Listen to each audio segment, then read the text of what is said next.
Good morning বন্ধুরা, কেমন আছো সবাই? মুগ্ধতা অ্যান্ড কিচেনের নতুন আরও একটি ব্লগে তোমাদের সবাইকে স্বাগত জানাই। আজকে হচ্ছে বৃহস্পতিবার, ঘড়িতে বাজে এখন সকাল 9টা। তো মাম্মামকে আমি স্কুলে দিয়ে এসেছি, আর স্কুলে দিয়ে এসে তারপর একটু কাজ করলাম। কয়েকটা জামা কাপড় আমি সকালে ভিজিয়ে রেখেছিলাম, সেগুলো কাচা ধোয়া করে স্নান সেরে চলে আসলাম। আর আজকে যেহেতু বৃহস্পতিবার, তো তাড়াতাড়ি করে আমাকে পুজোটা দিতে হবে, তো চলে আসলাম স্নান সেরে পুজো দিতে।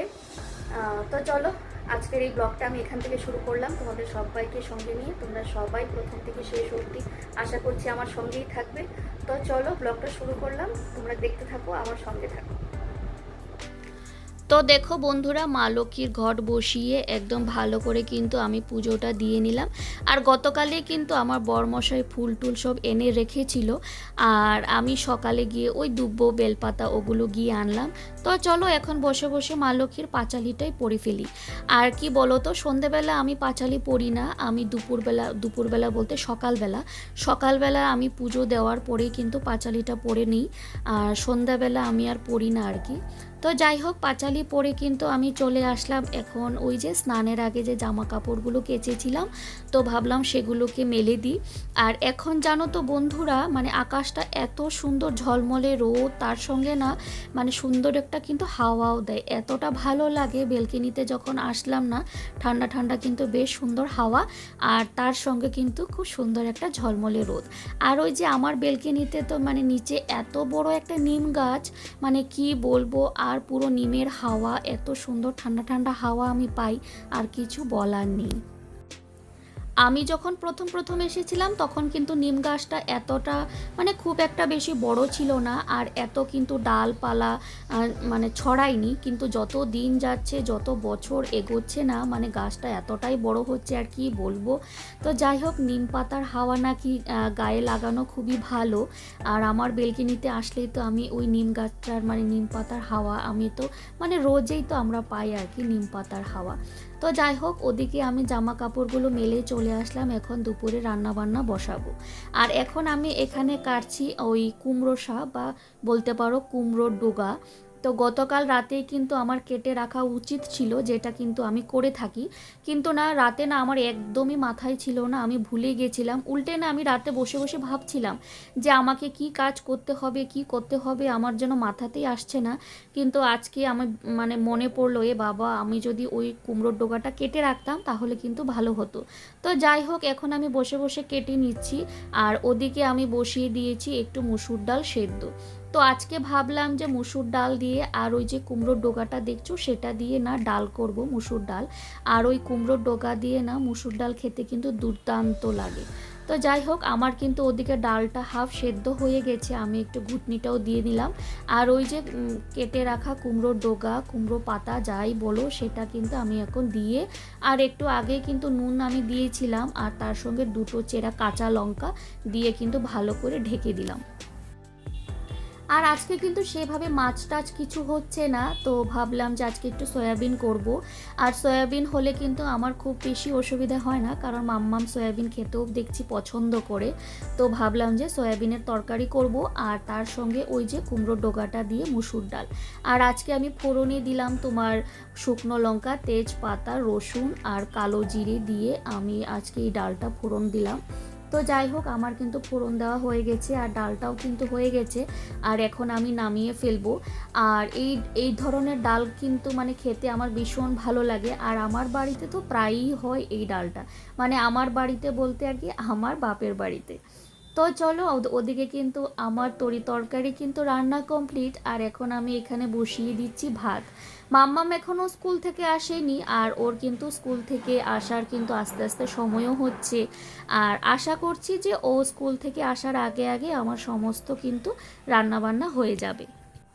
যতই দেখবে বন্ধুরা আমরা সবজি দিয়ে ডাল করি না কেন, ডালের সঙ্গে একটু ভাজা বড়া না হলে কিন্তু একদমই ভালো লাগে না। ফ্রিজে দেখলাম যে ছোট্ট একটা টুকরা একদম শুকিয়ে গেছে, জানো, বাঁধাকপি ছিল। তো ভাবলাম যে সেটা কেনই বা ফেলবো, বাঁধাকপির আজকে একটু বড়া করব। আর বাঁধাকপির বড়া খেতেও দেখবে কিন্তু মন্দ লাগে না। আর ওই যে একদম বাঁধাকপিটাকে কুচিয়ে না একটু নুন দিয়ে মেখে রেখেছিলাম, তারপর ওই জলটা নিংড়ে একটু পেঁয়াজ কুচি, লঙ্কা কুচি, একটু গরম মশলা গুঁড়ো, তারপর ওই বেসন দিয়ে একটা সুজি দিয়ে ভালো করে মেখে না, আর ওই তো এখন আমার বাঁধাকপির বড়াটাও কিন্তু আমি বসিয়ে দিলাম। আর এই তো একটা একটা করে উল্টে দিচ্ছি। বাঁধাকপির বড়াগুলো কিন্তু প্রায় আমার হয়েও যাচ্ছে। আর একটু চালের গুঁড়ো যেহেতু নেই, চালের গুঁড়ো থাকলে ভালো হতো, চালের গুঁড়ো যেহেতু নেই, আর জিনিসটা যাতে একটু মুচমুচে হয় তার জন্যই কিন্তু সুজিটা দেওয়া। আর এই তো ফাইনালি আজকে আমার দুপুরে রান্না হলো সয়াবিনের তরকারি, তার সঙ্গে হলো মুসুর ডাল, ওই যে কুমড়োর ডগা দিয়ে, যেটা খেতে আমার ভীষণ ভালো লাগে। আর ওই তো তার সঙ্গে কিন্তু বাঁধাকপির বড়া। দিওয়ালি তো চলেই আসলো, আর খুব একটা বেশি দিন নেই, হাতে গোনা 2 দিন কি 3 দিন। আর এই বছর আমাদের দিওয়ালিতে লাগানোর জন্য, আর দিওয়ালিতে দেখবে যে বাড়িতে কিন্তু একটু লাইটিং করা হয়, লাইট লাগানো হয়। তো হাজব্যান্ড আজকে নিয়ে আসলো 3টা নতুন লাইট। তো লাইট মানে প্রথমে আমরা ভাবিনি যে কিনতে হবে, তো দেখলাম যে না, আগের বছরের লাইটগুলো না নষ্ট হয়ে গেছে। আগের বছর বলাটা ভুল, প্রায় ধরো 6 থেকে 7 বছর আগের লাইট ছিল। তো সেটা অনেক বছরই হয়ে গেছে, নষ্ট হওয়ারই কথা হয়তো। তো দেখলাম যে না, নষ্ট হয়ে গেছে। তো বর বলল যে না, এবছর কিন্তু নতুন লাইট কিনতেই হবে। তো এই যে লাইটগুলো কিনে আনলো, আর একটু জ্বালিয়ে দেখছিল যে সব ঠিকঠাক আছে কি না। যদিও দোকান থেকে কিন্তু টেস্ট করে আনাই হয়। তা আমি বললাম যে একটু আমাকে দেখাও, আমিও একটু দেখি কেমন লাইট তুমি আনলে। আর ওই যে লাইট আনার সঙ্গে সঙ্গে কিন্তু ও কিন্তু লাগিয়েও নিচ্ছে। আর দেখবে বন্ধুরা, দীপাবলি কিন্তু আলোর উৎসব, সেটা আমরা সবাই জানি। আর আলোর উৎসবে যদি বাড়িটাকে আমরা আলো দিয়ে না সাজাই, তাহলে কিন্তু একদমই ভালো লাগবে না। সেটা তুমি প্রদীপের আলোই বলো বা এই ধরনের লাইটের আলোই বলো। তো যাই হোক, সন্ধেবেলা হাজব্যান্ড চলে গেছে অফিস, আর আমি এখন সন্ধে দিয়ে নিচ্ছি। আর মাম্মাম কিন্তু জাস্ট এখনই ঘুম থেকে উঠলো, আর ও যখন ঘুম থেকে উঠে না, এভাবে কিন্তু ক্যান ক্যান ঘ্যান ঘ্যান করে। যদিও রোজ করে না, কিন্তু আজকে একটু করছে, যেহেতু ঘুম থেকে উঠে দেখলো ওর পাপা বাড়িতে নেই। তো ওকে না এখন কোলে নিয়ে নিয়ে আমাকে সন্ধেবাতিটা দেখাতে হবে। কিছু করার নেই বন্ধুরা, একা থাকলে যা হয় আর কি, মেয়েকে সামলে সংসারের সব কাজবাজই তো করতে হবে। আর এই সন্ধেবেলা একটু কান্নাকাটি করবে, সেটাও তো আমার মা হয়ে একদমই ভালো লাগবে না। তো ওকে আমি কোলে নিয়েই কিন্তু পুরো বাড়ি ঘরে ধূপ ধুনোটা আমি দেখিয়ে নেব। আজকে যেহেতু আমি ধূপ ধুনো দেখাচ্ছি, তার জন্য মাম্মাম হাতে নিচ্ছে না। যদি আমি ধূপকাঠি দিয়ে সন্ধেটা দেখাতাম, তাহলে কিন্তু মাম্মাম ওই ধূপকাঠি নিজের হাতে নিত, আর পুরো বাড়ি ঘর কিন্তু ওই ধূপকাঠিটা দেখাতো। তো দেখো, সন্ধেবেলা তোমাদের সঙ্গে একটু শেয়ার করে নিচ্ছি। আমার বেলকনিটা একদম পুরো কি বলবো, আলোয় আলোময় হয়ে গেছে। বেলকনিতেও কিন্তু লাইট লাগানো হয়েছে, তো সেটাও একবার তোমাদের সঙ্গে শেয়ার করে নিলাম।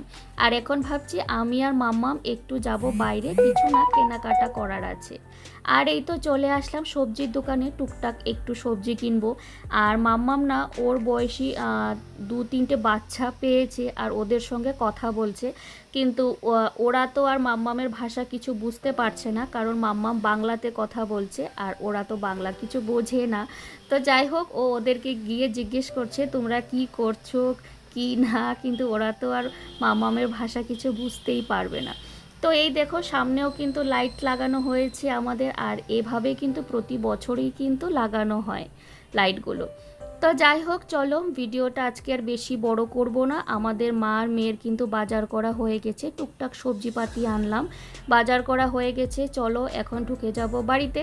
আর আজকের মতন ভিডিওটা এখানেই শেষ করব। তোমরা সবাই খুব খুব ভালো থেকো, সুস্থ থেকো, সাবধানে থাকো।